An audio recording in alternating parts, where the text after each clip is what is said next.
The decision to step into a relationship with Jesus, to trust him as forgiver, and follow him as a leader is the most important decision anyone could ever make.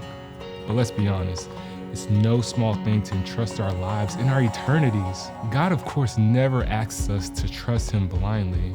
He invites our questions, our doubts, and our exploration.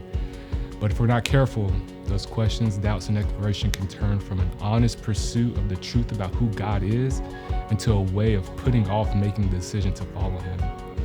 There comes a point when we may not have every answer, but we have enough answers. If we think about it though, that's the case for every relationship we have.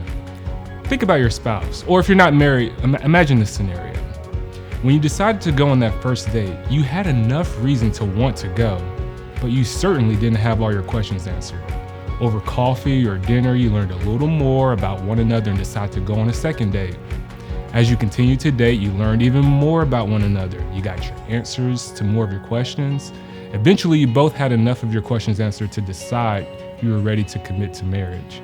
You don't wait until you know everything about another person before you decided to get married.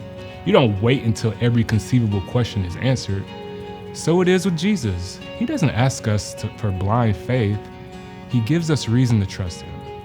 But the very invitation to trust him implies the unknown. We decide to follow Jesus when it's actually more difficult not to believe than it is to believe. It's not that we have all our questions answered. It's not that we know everything there is to know about him. If you haven't yet decided to follow Jesus, I want to encourage you to consider not whether you have all your answers, but whether you have enough answers. If you do, take that step, trust him, follow him. Keep getting to know him in the context of relationship with him. If you don't, then keep asking your questions, but don't let them become a way of putting off the decision. If you do follow Jesus, I want to encourage you to keep learning more about who he is. Consider what the next step toward investing in your relationship with him might be.